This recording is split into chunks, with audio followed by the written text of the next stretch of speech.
regulated militia being necessary to the security of a free state, the right of the people to keep and bear arms shall not be infringed. Welcome to another edition of Bearing Arms, Cam and Company. My name is Cam Edwards. Glad to be with you on the program today. Coming to you from Virginia, where some infringements are going to be taking place today because the legislature is back at it. A one-day session to address Governor Abigail Spanberger's vetoes and, of more importance to gun owners, the proposed amendments to legislation. And there are a number of gun control bills that Governor Spanberger did not sign, but instead said, hey, I want you to make some changes. Among them, changing the definition of an assault firearm, quote unquote. So under Governor Spanberger's definitions, we've talked about any semi-automatic firearm would become an assault firearm if it has a magazine that can hold more than 15 rounds of ammunition in it. And there was some speculation about whether the governor intended to do this. Yeah. She intended to do this. Her spokesperson made it very clear that, yes, that was the intent of the governor to basically prohibit the carrying of quote-unquote large capacity magazines, even if their possession was not banned outright. Yeah, you can have them in your home. Maybe you can take them to a range, but God forbid you have a 17 or 20 round magazine in your carry gun, because that would be a crime. Your pistol would become an assault firearm, and possessing that in public would be a Class 1 misdemeanor, punishable by up to a year in jail and or a $2,500 fine. Saddam Salim, who is the Senate author of the gun and magazine ban bill, said he's happy to go along with the governor's change. I can't imagine why. So I do expect that that is going to be accepted by the legislature today. We're going to be talking about all of the legislative actions that the legislature of Virginia will take on tomorrow's Bearing Arms Cam and Company. Stephen Gutowski of The Reload is going to be with us. I will tell you, I'm not in a great mood today because of what's going on in the Capitol in Richmond, and then, of course, the redistricting vote yesterday, whereby 3 points Virginians said, yeah, let's redraw the maps and have a 10-1 Democrat advantage. Now, there is still underlying legal challenges to that redistricting referendum, but I am, wasn't in a great mood last night watching the election results come in. And still in a fairly foul mood today as well. I'm going to try not to bring that out on the over the course of the program. However, I will also say that today's topic is also infuriating. Over the weekend we had this tragic. I won't say tragic. It was tragic, but it was horrific. The murders of 8 children by a guy who I guess was going through a messy divorce. He shot his wife, shot his girlfriend, shot 7 of his own children, shot a 10-year-old who was the son of his girlfriend, and then either took his own life or was shot and killed by police. We saw in the immediate aftermath of that horrific shooting, gun control activists go to their playbook, Preventing Gun Violence Through Effective Messaging, which came out in 2012.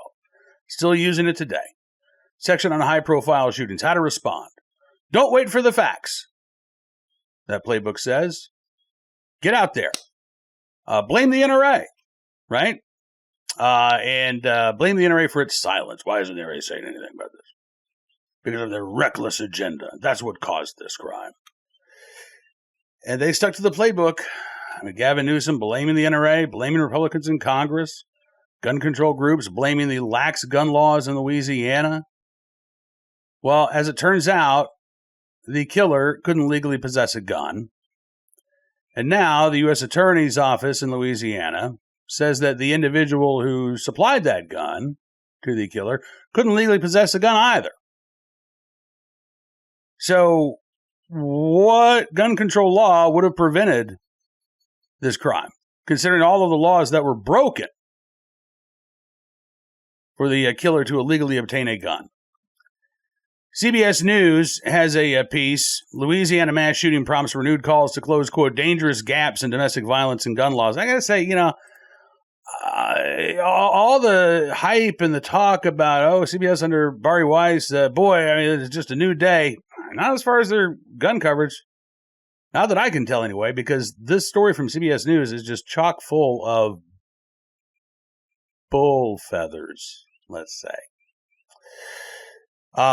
Starting with the very beginning of this story. After a gunman killed 8 children, 7 of them his own kids in Shreveport, Louisiana on Sunday, advocates are urging policymakers to close, quote, dangerous gaps in legislation aimed at preventing fatal domestic violence crimes. The tragedy has also brought a renewed focus to the ways in which domestic violence and firearm deaths are connected. Sam Levy, Director of Policy Advocacy at the nonprofit Everytown for Gun Safety. Don't even call it a gun control group, just a nonprofit. The nexus between gun violence and domestic violence is one of the most well-established and horrific realities of America's gun violence crisis. And of course, what is their response? They want to make it harder for people who might be at risk of domestic violence to be able to protect and defend themselves. Right? It doesn't matter if an abuser is willing to violate the law, as we have seen countless times before. I'll go back to Virginia as just an example. Now, this was back in, I think this was 5 years ago. This was in 2021, when Democrats took control of the state government for the first time in like 30 years. Republicans ran a bill that would have expedited the concealed carry process for somebody who had taken out an order of protection. So somebody's got a stalker, somebody's got an abuser, and they want to be able to protect themselves. All this bill would have done would have sort of moved them up to the top of the list, right? Your application's going to get processed first, ahead of all these other folks who are not necessarily in dire need of a firearm. Democrats killed that bill. This wasn't constitutional carry. This wasn't, relaxing the training requirements to obtain a concealed carry license. This simply said, if you have a documented risk to your life and you want to be able to protect yourself with a firearm, we want to make sure that you can do so as expeditiously as possible. Too much for Democrats. Again, gun control advocates, they're not interested in self-defense. They're not interested in domestic violence victims being able to protect themselves. They're interested in disarming everybody in the hopes of disarming domestic abusers. That's it. CBS goes on to report former Congresswoman Gabby Giffords, who founded a gun violence prevention organization. Again, we dare not call it gun control. After she was severely wounded in a mass shooting in 2011, pressed leaders in Louisiana and Washington to, quote, act now to enact reforms. Her organization, which gave Louisiana a failing grade in its latest annual gun law scorecard, noted that the state has some of the weakest gun laws in the nation, as well as some of the highest rates of deaths involving firearms. Now, again, in this case, what are we talking about here? Somebody who is prohibited by law from possessing a firearm, who allegedly stole the gun from a convicted felon who also was not able to legally possess the firearm. That is the claim of the convicted felon who illegally possessed the firearm. Now, again, the facts don't match the rhetoric from gun control activists. Right? CBS News even says Louisiana has enacted legislation in recent years to help protect survivors of domestic violence, including by banning people convicted of domestic abuse or battery from possessing firearms. Although federal law already prevented most people convicted of domestic abuse from owning guns, it did not cover all types of relationships, nor was it reliably enforced without additional state-level policies, according to Everytown for Gun Safety. And then Levy told CBS News, quote, unfortunately, Louisiana has other dangerous gaps that make those laws unimpactful, and that the shooting is, quote, the cost of lawmakers' failure to fill them. Again, lawmakers are to blame. If we only had this law on the books, well, this wouldn't have happened. Well, what law are we talking about here? CBS News says, while a convicted abuser is legally barred from purchasing firearms in Louisiana, the state does not require gun sellers to be licensed. So those sellers are not required by federal law to conduct background checks on purchases. Without a background check, a criminal conviction could go unnoticed and a sale could be made. That's apparently not what happened here, at least not according to the guy who illegally possessed the firearm that ended up in the hands of the killer. He said he was given the gun by a woman who was going into the hospital. He knew, by the way, that he was a convicted felon not able to possess a firearm, so why he agreed to accept it, I don't know. He also then said that he stored the gun underneath the seat of his truck, which, again, why on earth would you do that? But that's what he says he did. And then he says the killer in this case, he suspects, stole that gun. Says he even confronted the guy. But he became aggressive, and so he backed up, didn't say anything. So, according to the guy who's now been charged by the DOJ, no gun sale took place. It is also worth pointing out, however, that even in states with universal background check laws, criminals are still getting a hold of guns. Why? Because they don't follow the law. Somebody who has stolen a gun, gotten a gun through a straw purchase, acquired a gun on the black market themselves, they're not going to put a buyer through a background check if they're selling that firearm. There is an illicit trade in firearms in every state of the nation, including those states with universal background checks. Now, it would have been nice, again, for CBS News to kind of push back on that assertion that, well, all we need universal background checks and then this type of stuff stops. But no! Again, they just accepted that argument at face value. CBS goes on to say, this particular law did not apply to the gunman in the Shreveport shooting, who did not have prior convictions for domestic abuse. He previously pleaded guilty to a weapons charge in 2019, which on its own may not have permanently disqualified from owning a gun. Now listen, he was convicted of a felony. I believe it was felony unlawful use of a weapon. Under Louisiana law, I believe that's a 10-year prohibition on owning a firearm. He was convicted in 2019. So he was prohibited under state law from possessing a firearm. He also was prohibited under federal law from possessing a firearm. And that felony conviction did not come with a 10-year expiration date at the federal level. To me, it almost sounds like CBS News is implying that he could have legally possessed a firearm when that was not the case. CBS News goes on to say authorities announced charges against another man from whom the shooter allegedly stole the gun used to carry out the shooting, and that man was legally banned from possessing guns because of a past felony. Again, both of these individuals were convicted felons. Both of them were prohibited from possessing firearms. And again, that would have been a perfect opportunity for CBS News to maybe engage in some pushback against the claims of the gun control advocates. What do? Instead? Carry their water. But experts say other measures could be put in place to keep someone without criminal convictions from obtaining a firearm if they're in a crisis. Now again, in this case, the guy had a criminal conviction, right? So now, instead of talking about this particular case, CBS News is again, extrapolating this to other cases, hypothetical situations, in order to name and shame Louisiana for not having a particular gun control statute on the books. In this case, a red flag law. Louisiana lacks an extreme risk law, also known as a red flag law, which would enable loved ones or police to seek a court order to temporarily bar a person's access to guns. Such measures, Levy said, can, quote, empower people who recognize dangerous warning signs in someone they know to, quote, take steps to ensure that person is prohibited from buying guns in the future, but also make sure they don't have access to guns right now. No, red flag laws don't make sure that somebody doesn't have access to a firearm.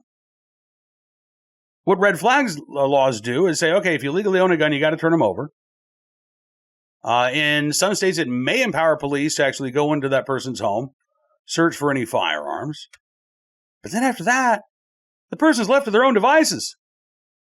They can go out and buy a gun on the black market. They can go out and steal a gun. They can go out and ask somebody to buy a gun for them via a straw purchase. Why? Because they're out and about. And yes, they can also pick up a knife. They can pick up a can of gasoline and a lighter or a pack of matches. They can use their vehicle as a murder weapon.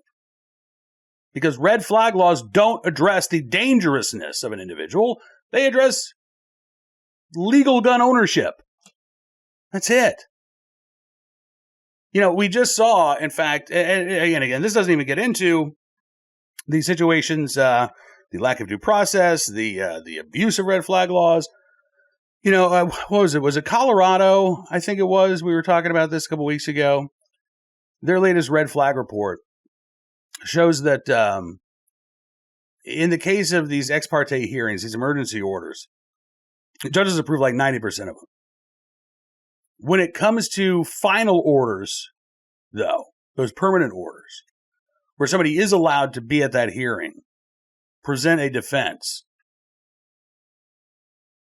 I think overall it's less than half of these orders are approved. I think it's something like 60% of red flag orders that were initiated by law enforcement are approved. But overall, I think it's like 48, 49%.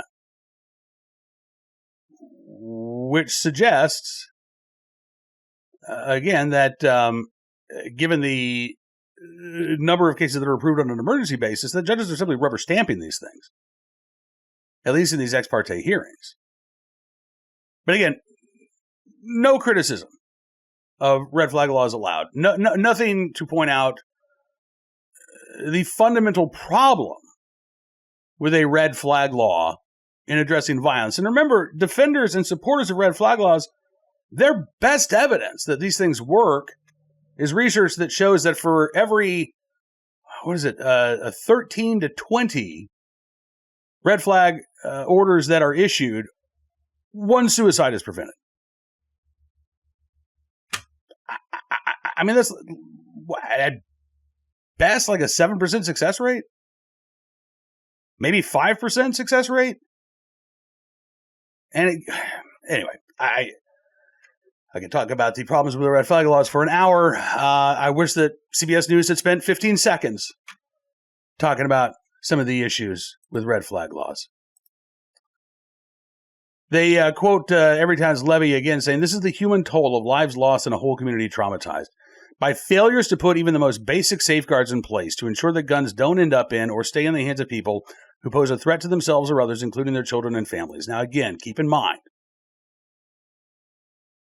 this individual was prohibited by law from possessing a firearm.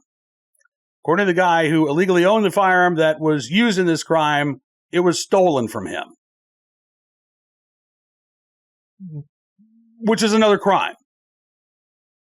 So what safeguards would have stopped the theft of a firearm or the black market sale of a firearm? Again, that's not a gotcha question. That's a basic question. And it is an act of journalistic malpractice that the question was not posed to Levy. And instead, CBS News essentially carries what is a press release for the gun control lobby. They also give Angela Farrell Zabala, the executive director of Moms Demand Action, the last word in this story.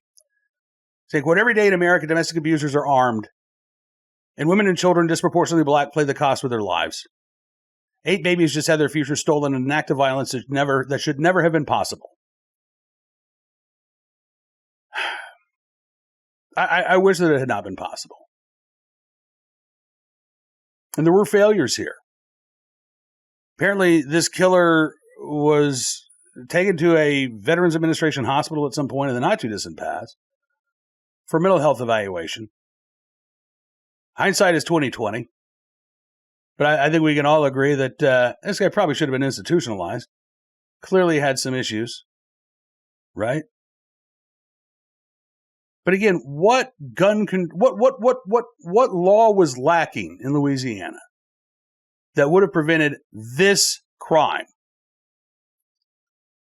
And the answer is none. Because this gun was acquired through criminal means. If we believe the word of the guy who illegally possessed the firearm that was used in this crime, it was stolen from him. But again, he wasn't allowed to possess it either. Now, it is possible that the gun wasn't stolen, that maybe this guy, Charles Ford, I believe is his name, maybe he sold the gun under the table to this killer. Again, right now, I don't know. We don't know. We'll see what evidence prosecutors have. But either way, the killer obtained this gun by breaking the laws that are already in place. So what additional laws would have prevented this crime? Again, that's not a gotcha question. but it does refute the entire premise of this CBS News report.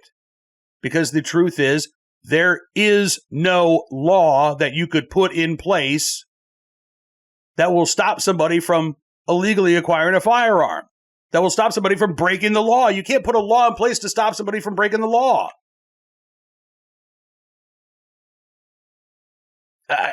Emily May Zecker is the reporter for CBS News here.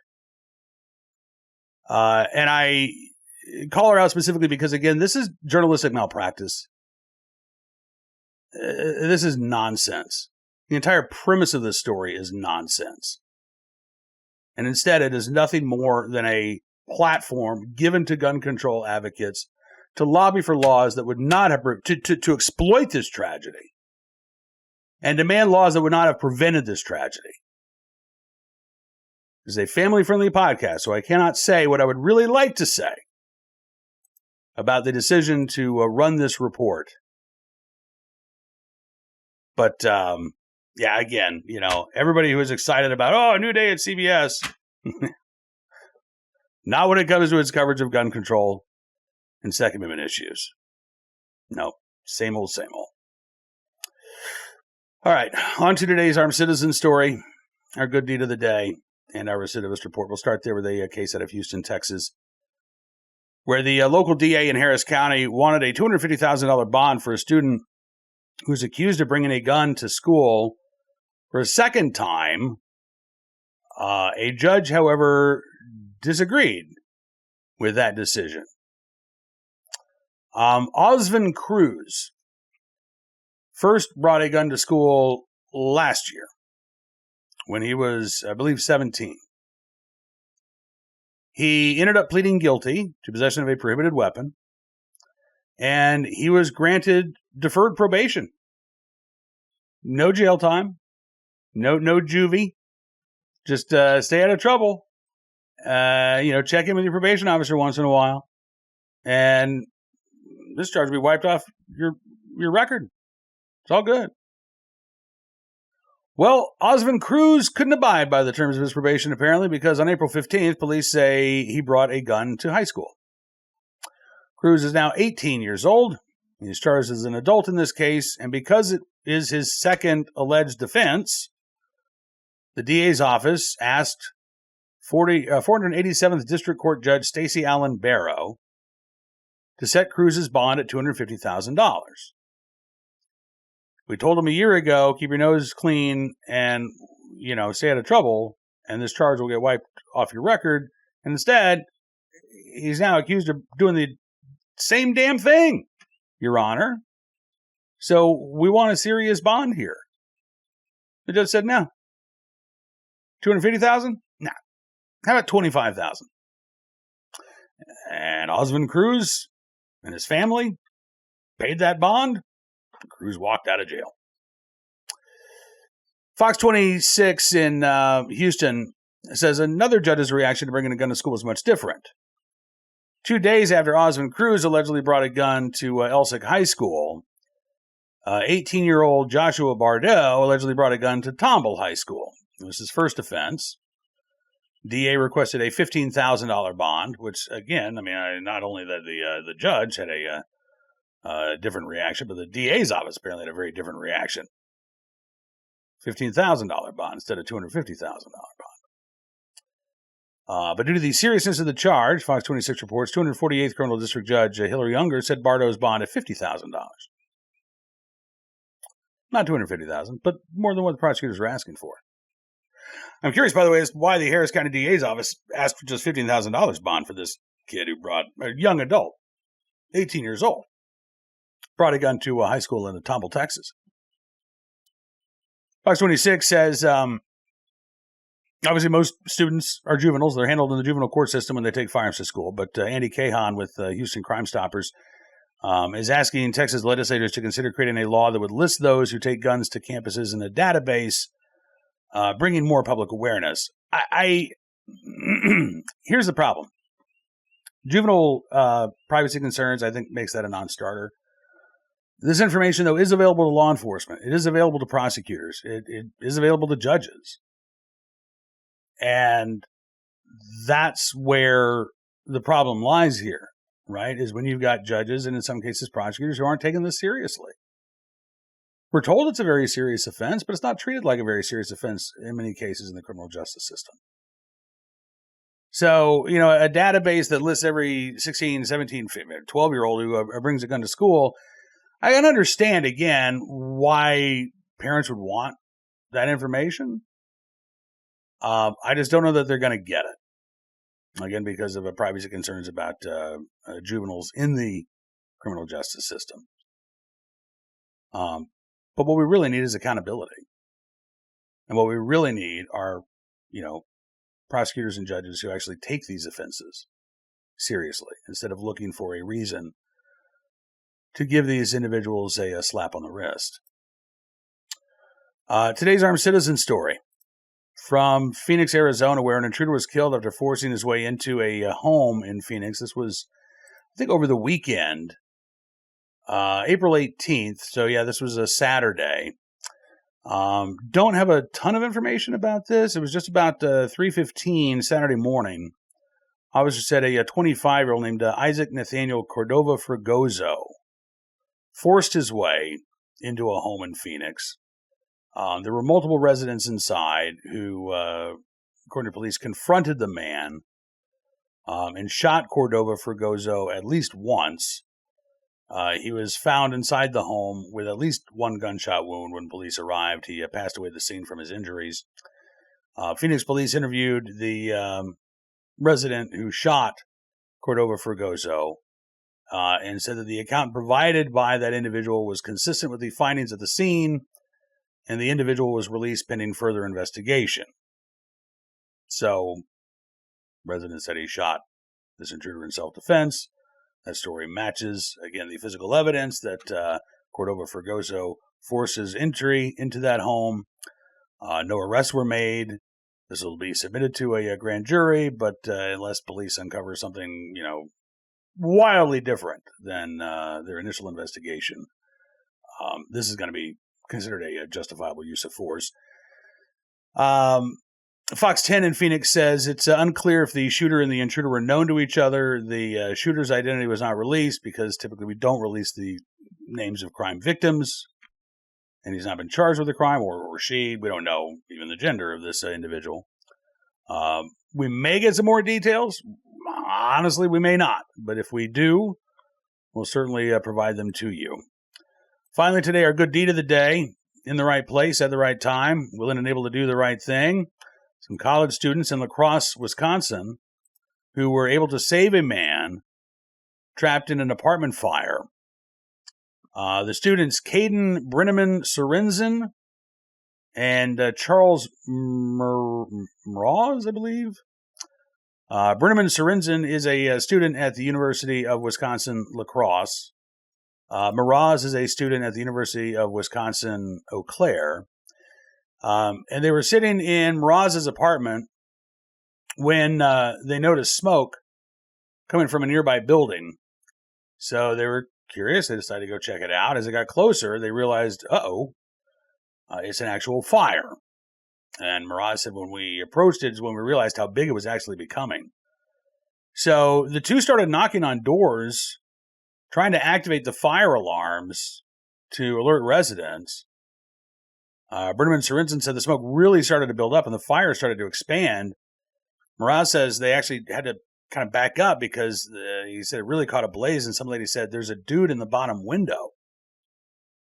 So when they heard that somebody was trapped inside their apartment, they ran towards that window. They instructed the man to try getting out through a nearby door, but the fire apparently had already reached that entryway. And Brenneman Sorensen said they were forced to come up with a new plan. He said that's when me and Mraz knew we had to bust open the screen and pull them out. So that's exactly what they did. They broke the window screen. There were two other residents of that same apartment complex who ran over. And the four of them were able to successfully get the man through the window.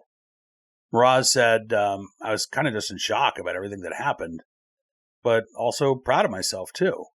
Proud of everybody else that stepped up too. And, we never do know what we're capable of in situations like that until we're in one, right? I mean, we like to think that we'd keep our wits about us. We like to think that we would help others in need. But you really don't know if that fight or flight instinct is going to, which instinct is going to kick in until you're in that situation. So I think Charles Mraz has every reason to be proud of himself. But I'm glad that he also acknowledged the help of others there in saving that apartment dweller. No word on the extent of the damage to this complex and how many people were displaced, but in the right time, or in the right place at the right time, and willing and able to do the right thing. Caden Brideman Sorensen and Charles Mraz, along with those unidentified Good Samaritans there in La Crosse, Wisconsin, we thank you for your very, very good deed. All right. Again, on tomorrow's programming, we talk about some wicked deeds in the Old Dominion. The final passage of multiple gun control bills taking place today. Stephen Kataski of The Reload is going to be with us to go over all of the details, talk about the lawsuits that are impending in both state and federal court. Wish it was a better way to close out the week than talking about how my rights and Stephen's rights and the rights of millions of Virginians are about to be infringed upon. But, we cover the good, the bad, and the ugly here at Bearing Arms Cam & Company, and tomorrow is just one of those ugly days. Hope that you have a great Hump Day Wednesday. Thank you so much for being a part of the program today. Be sure to check out BearingArms.com throughout the day today, keeping you up to date on all of the latest Second Amendment news and information from all across the nation, including what's going on in the Commonwealth of Virginia. But interesting story out of California, where California Attorney General Rob Bonta has reluctantly acknowledged that, yes, more guns, less crime is in fact a thing. Tom Knighton's got a piece about the Southern Poverty Law Center and the federal investigation and the SPLC's ties to gun control. That's worth checking out as well. And we've got much more for you there at BearingArms.com. If you like what you see, I would encourage you to become a VIP Gold or VIP Platinum member. Just go to BearingArms.com/subscribe. Use the promo code FIGHT.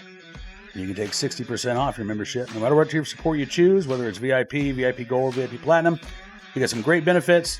And to be supporting the work that we do at Bearing Arms, and I want to thank you very much for that. I will say, though, VIP Gold and Platinum members, you get to take part in our weekly VIP live chats with Hot Air's Ed Morrissey and myself. That happens every Wednesday, 1:30 p.m. Eastern Time. Today, no exception. Would love for you to be a part of that next week. And, again, thank you very much for being a part of the program today. Until we talk again, be well, be safe, and be free.